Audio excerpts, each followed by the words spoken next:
ओम स्वामीजी प्रणाम। मो मनरे गोटे प्रश्न अच्छी। प्रकृत में भगवान को आम क्यों मंदिर में पाइबा?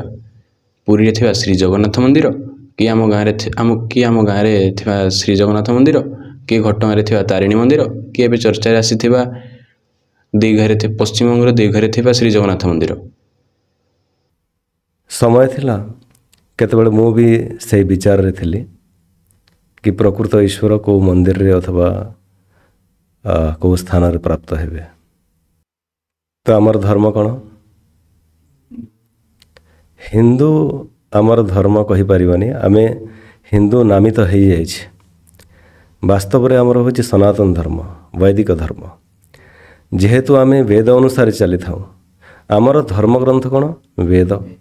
आ दुखर कथा यह कि जिते भी आमे हिंदू अच्छे जहाँकर धर्मग्रंथ वेद कहूचे, जदि आमे पचारि जिबा तो प्राय माने पूरा 100% भली खाली छाड़ी दियंतु जो माने टिके वैदिक धर्म प्रति जानी छंती, माने महर्षि दयानंद को सिद्धांत को जानी छंती, से मानक घरे खाली वेद मिलिबो। आउ किछि अन्य बहुत कम लोक वेद घरे रखी छंती, वेद को जानी नाहंती, आउ वेद को पढ़ा को चाहू नाहंती। कालक्रम रे वेद विषय रे एमिति गोटे माने भ्रांति धारणा सृष्टि करिले कि किए कहला वेद को शंकासुर नहीं गला। तो वेद को पढ़ा को हेले बहुत परिश्रम करने को पड़ी थाए, जहाँ कि आमर पूर्वज माने करथिले। भगवान राम, भगवान श्रीकृष्ण एमाने मध्य वेद पढ़िथिले गुरुकुल रे रहिकी।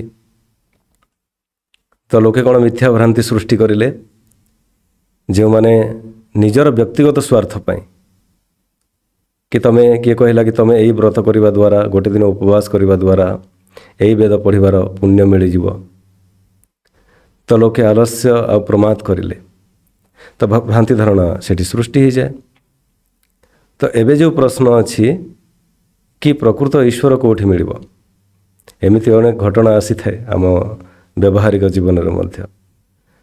जड़े निजर झील बाहागर करुले, तो जो प्रथम निमंत्रण पत्र रहे बाहागर समय रे दियंती, से निमंत्रण पत्र को से माने देबा पई जाउथले तांको घरठू पाखापाखि 150-200 किलोमीटर दूर पुरी जगन्नाथ मंदिर को।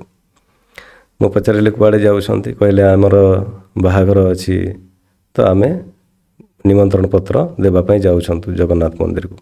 मु कहले एठी भी तो जगन्नाथ मंदिर अच्छे, एठी दौना कहले नाई से दिया जाए। एमती माने तांको मनरे द्वंद्व अच्छी, ये अच्छी कि प्रकृत जगन्नाथ को देवाक हेले आमको पूरी धाम को जीवाक पड़िबो।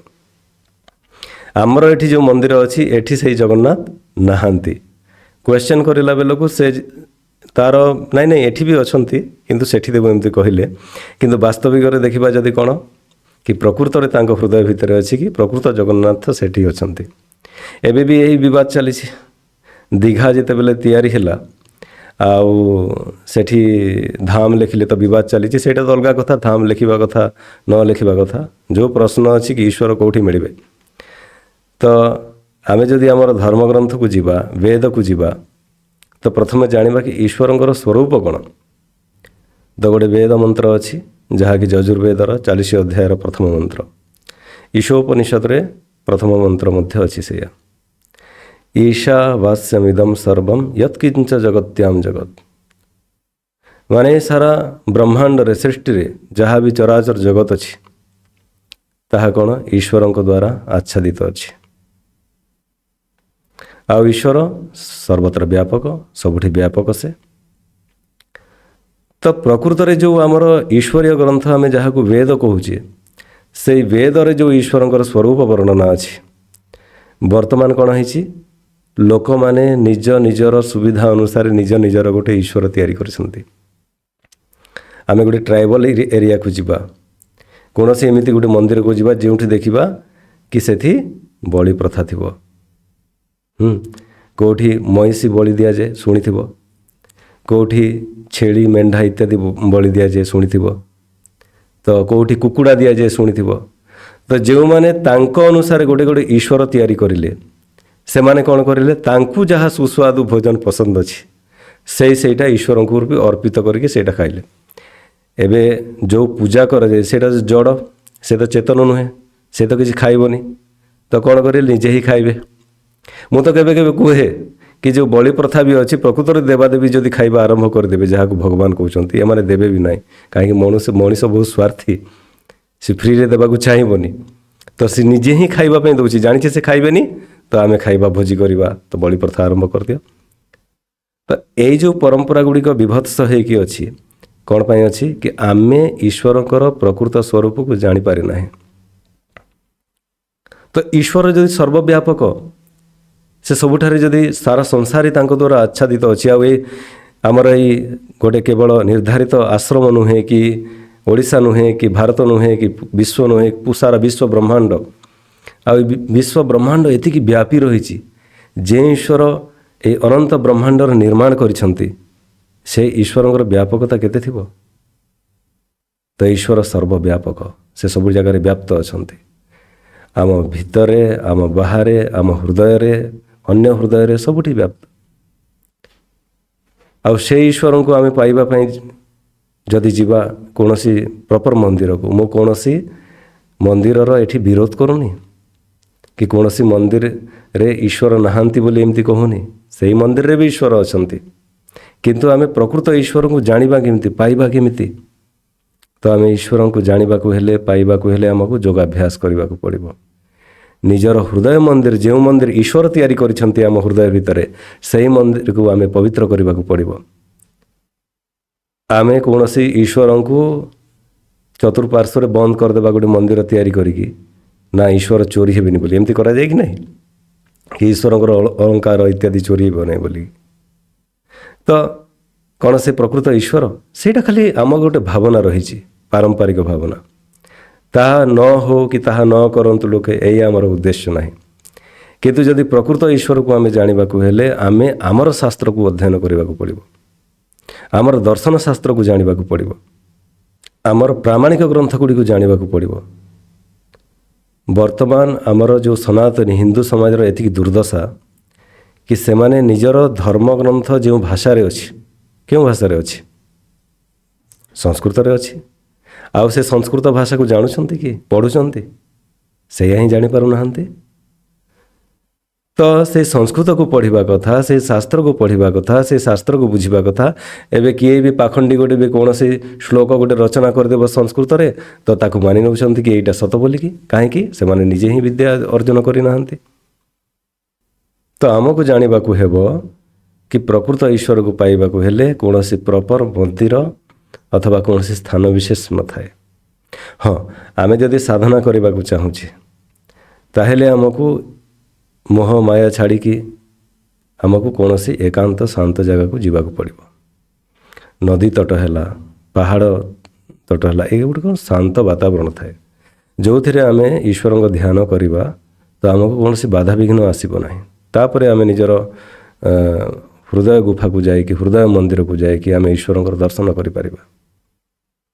କୌଣସି ବି ଆପଣ ଦେଖନ୍ତୁ, ମାନେ ଆମର ଧର୍ମଗ୍ରନ୍ଥ ହେଲା କି କୌଣସି ଉପନିଷଦ ଶାସ୍ତ୍ର ହେଲା, କୌଣସି ବି ଯାଇକି ଭଗବାନ ରାମ, ଭଗବାନ ଶ୍ରୀକୃଷ୍ଣଙ୍କର ଯଦି ବାସ୍ତବିକ ମୂଳ ଶାସ୍ତ୍ରକୁ ପଢ଼ିବା, ସେମାନେ କ'ଣ କରୁଥିଲେ? ସନ୍ଧ୍ୟା ଉପାସନା କରୁଥିଲେ, ଯଜ୍ଞ କରୁଥିଲେ, ଆସେ କି ନାହିଁ?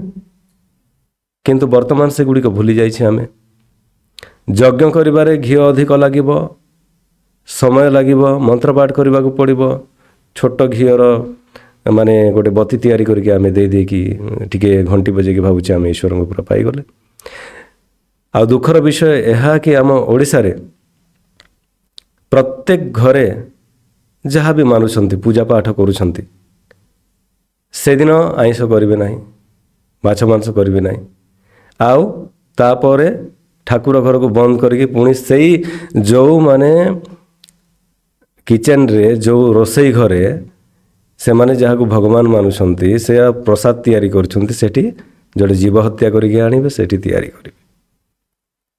କେବେ କେବେ ପୁରୀ ଜଗନ୍ନାଥ ଧାମ ବିଷୟରେ ଚିନ୍ତା କରିଲେ ମାନେ ମନରେ କେତେ ଆସେ, ଯଦି ଆମେ ବିଚାର କରିବା ତ ଜାଣିପାରିବା କେମିତି ବିଚାର ଆସେ।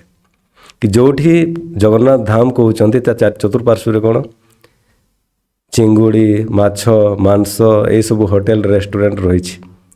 ମୁଁ ତ ଆଶ୍ଚର୍ଯ୍ୟ କରେ କି ସେଠି ଭକ୍ତମାନେ ଯାଉଛନ୍ତି ନା ଭୋଗୀମାନେ ଯାଉଛନ୍ତି।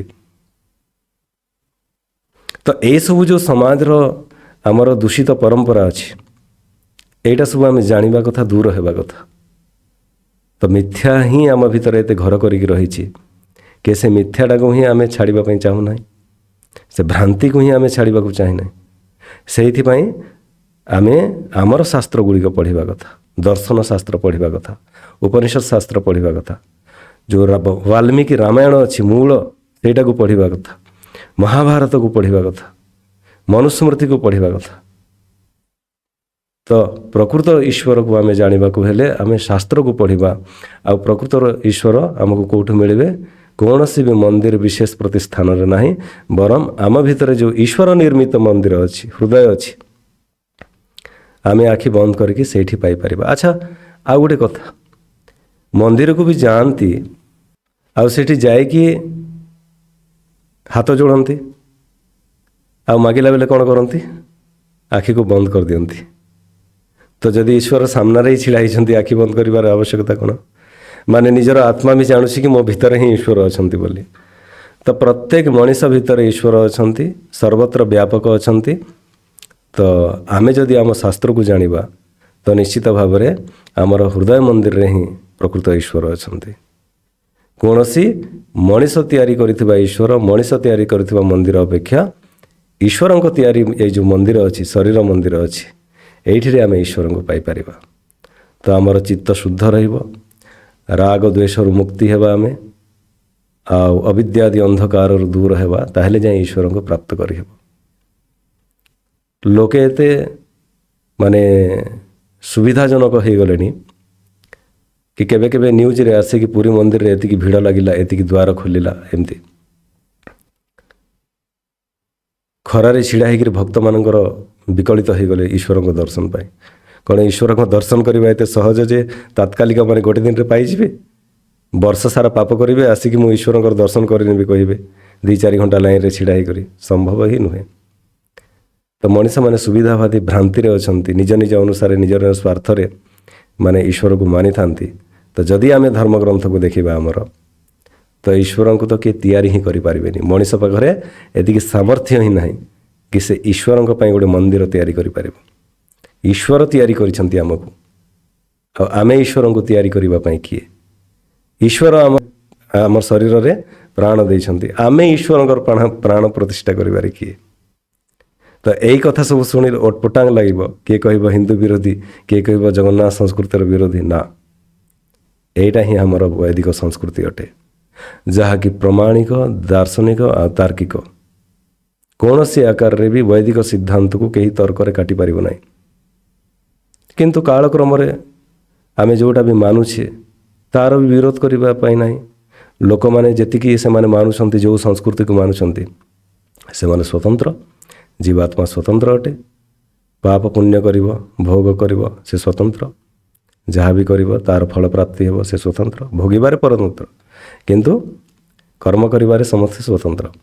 ତ ଆମେ ଯଦି ଚାହୁଁଛେ କି ପ୍ରକୃତ ଈଶ୍ୱର କେଉଁଠି ମିଳିବ, ତ ଜିରୋ ଇନଭେଷ୍ଟମେଣ୍ଟ, ଆଉ କୌଣସି ସ୍ଥାନ ବିଶେଷକୁ ଯାଇକି କରିବାକୁ ପଡ଼ିବନି। ହଁ, ଉଚିତ ଗୁରୁ, ଉଚିତ ଶିକ୍ଷା ପାଉଥିବା ଜାଗାକୁ ନିଶ୍ଚୟ ଯିବା ଉଚିତ। ଆଉ ସେଇଠି ଆମେ ପ୍ରକୃତ ଈଶ୍ୱରଙ୍କ ସ୍ୱରୂପକୁ ଜାଣିପାରିବା ଆଉ ପାଇପାରିବା।